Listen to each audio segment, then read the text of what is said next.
से 2.5 साल से इस बीजेपी के कुशासन में वर्तमान विधायक के द्वारा जो तानाशाही चल रही है, लोगों में डर का माहौल जो पैदा कर दिया, तो लोगों में आक्रोश तो धीरे धीरे पनप ही रहा था। ये इसके ताबूत में आखिरी कील मानता हूं मैं, क्योंकि झूठ की भी एक सीमा होती है। इन लोगों ने एक झूठ को कई बार बोला तो लोगों ने सच समझ लिया, और सच समझने की वजह से इस तरह के व्यक्ति का चुनाव हो गया। अब पूरे नवलगढ़ का हर वर्ग, और मैं आपके माध्यम से विशेष तौर से कहना चाहता हूं कि व्यापारी वर्ग, किसान वर्ग, छात्र वर्ग, युवा वर्ग और सबसे ज्यादा पीड़ित अगर वर्तमान में तो दलित वर्ग है।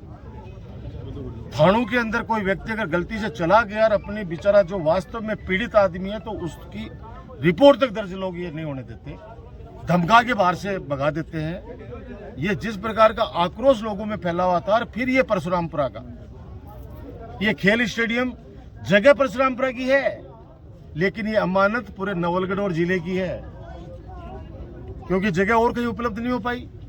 इसलिए परशुरामपुरा को सेलेक्ट किया कि आसपास के एरिया का, मतलब नवलगढ़ और उदयपुर वाटी का तो सेंटर है ये, तो ये अमानत पूरे जिले की है।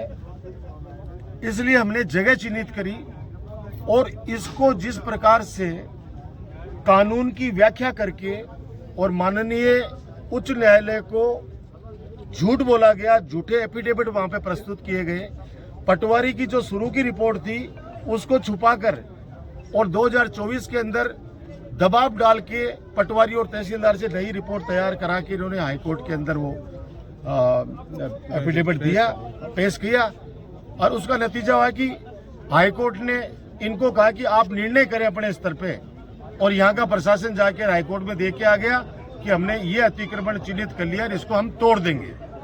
अब वो अतिक्रमण किसको माना है? अतिक्रमी मतलब कब्जा जिसने रखा है, अतिक्रमण करने वाला दोषी किस किस को माना है? इन्होंने देखो, आप ताजुब की बात देखो, पीएचडी यानी जलदाय विभाग, नंबर 2 पीडब्ल्यूडी यानी जो सड़क बनाती है उस एजेंसी, सार्वजनिक निर्माण विभाग, तीसरा खेल परिषद, जो ये खेल परिषद का स्टेडियम है। खेल परिषद के जिले के जो अधिकारी हैं, खेल अधिकारी श्री राजेश जी ओला, उन्होंने हैंडओवर टेक ओवर लिया है इसका। खेल परिषद के द्वारा यहाँ पे कोच की नियुक्ति की गई थी शिवराज सिंह शेखावत से, यहीं पे सारा करा। आज यहाँ पे एक वो जो था उसको भी यहाँ से हटा दिया।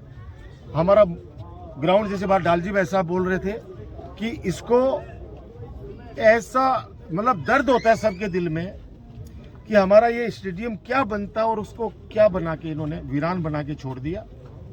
कल हम लोग हमारे स्वयं के खर्चे से इसको सफाई भी कराएंगे, जैसे भी चला के। सारे लोग, हम लोग जो आ रहे हैं, बाहर से भी आ रहे हैं, दूर दूर से आ रहे हैं, हर गांव से लोग आ रहे हैं। कल मैंने कहा ना आपको कि कल रैली नहीं, रेला है, बाबा मानदास का मेला है। सब लोगों के अंदर आक्रोश है, आक्रोश है इस राज्य के प्रति। और मैं फिर दोहरा रहा हूं कि अगर ये माननीय न्यायालय की इतनी इज्जत करते हैं तो फिर ये पंचायत राज के चुनाव क्यों नहीं करा रहे? नगर निकाय के चुनाव क्यों नहीं करा रहे? सुप्रीम कोर्ट और हाई कोर्ट ने दोनों ने मिलकर इनको स्पष्ट रूप से आदेश किया था कि 15 अप्रैल तक आवश्यक रूप से चुनाव करा के और माननीय न्यायालय को अवगत कराएं। आज कितनी तारीख हो गई भाई साहब?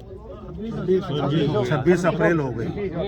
इन लोगों ने वहां जाके एफिडेविट दे दिया कि हमारी ये तैयारी नहीं है, हमारी ये तैयारी नहीं है। जब ये सुप्रीम कोर्ट के आदेश को दरकिनार कर सकते हैं, तो फिर ये तो कोई माननीय न्यायालय ने कहा ही नहीं है कि इनको तोड़ो। माननीय न्यायालय तो ये कहा है कि 19 बहाव क्षेत्र में कोई अगर चीज है तो उसको उठा दिया जाए। तो बहाव क्षेत्र के अंदर इन्होंने किसको माना? जो ट्यूबवेल नदी में बने हुए उसको माना, जो क्या 100 साल से बनेगी। और जो सड़क का रपटा बना हुआ है उसको मान लिया अतिक्रमण, और पीडब्ल्यूडी को नोटिस दे दिया। और हमारी ये 4 दीवारी बनी हुई है नीचे, जहाँ पे अब अगर वो स्टेडियम में कुछ नहीं हो। स्टेडियम किसको बोलते हैं भाई? ये तो हमारा कॉर्पोरेट ऑफिस है, एडमिनिस्ट्रेटिव ब्लॉक है, तो ये तो छात्रावास है, ये तो डिफेंस एकेडमी का ऑफिस है जहाँ बच्चे क्लासेस लेंगे, बच्चे खेलेंगे। वो तो मैदान नीचे है। वो मैदान तो नीचे है।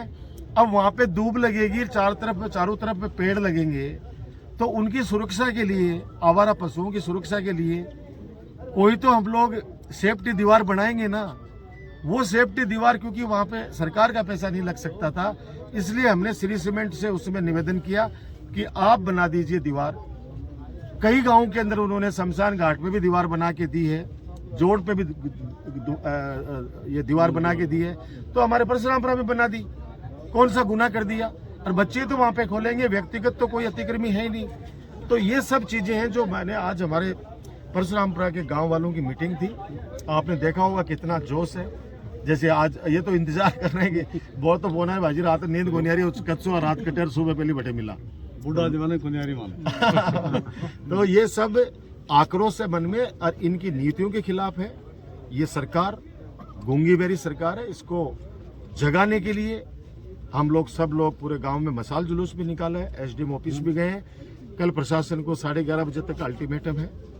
उन्होंने वैसे तो खुद नहीं जाब्ता लेके और कल तोड़ने का आदेश दे रखा है। 27 तारीख कल ही है। मैं बता दूं प्रशासन को, आप लोग आइए, हमें संतुष्ट कीजिए कि आपने इस तरह का एफिडेविट, पटवारी की रिपोर्ट क्यों बदलाई गई, वो कल आप जनता को आके, हमारे सब लोगों को आके आप संतुष्ट कर दीजिए। अगर आप आने से बचे, मैं 12 घंटे पहले कह रहा हूं ये चीजें, अगर आपने कोई बहाना बनाया और आप आने से बचे हमारे पास, यहाँ पे गांव में लोगों के पास, तो उसके बाद में हमारे आपके पास और दलबल के साथ आ रहे हैं। अगर आप नवलगढ़ से भाग जाओगे तो हम फिर झुंझुनू भी आ रहे हैं, क्योंकि किराए से कोई नहीं आ रहा है, सब लोग मन से आ रहे हैं, खुद का डीजल और पेट्रोल खर्च करके आ रहे हैं। कोई भी ऐसा नहीं है कि जो किराए के लोग कभी नहीं आए हमारे मन से आते हैं, आत्मा से आते हैं, जिनका मन दुख रहा है वो सब लोग आएंगे और बिना किसी निमंत्रण के। कोई घर नहीं गया, कोई भी, सब अपने सोते ही आज सिर्फ यह मैसेज किया गया कि भाई आना है शाम को 7 बजे। आपने देखा होगा सैकड़ों की संख्या के अंदर आए और बहुत सारे लोग आ नहीं पाए। ये नहीं है उनकी उपस्थिति है, वो आप लोगों के माध्यम से देख रहे हैं। वो कल सुबह नजर आएंगे और परिवार सहित आएंगे। और मैंने पहले भी कहा है कि सबसे आगे मेरी माँ ने खुद ने कहा है, माँ चल नहीं सकती कि मैं व्हील चेयर पे ले सकूं, कि मेरा हाथ में एक जेड़ी जरूर दे दीजिए। तो कल सब लोग वहां पे उपस्थित रहेंगे, आप लोग भी आएंगे। आपने सच दिखाया इतने दिनों तक, उसके लिए गांव की तरफ से, हमारी सब की तरफ से आप सबको धन्यवाद।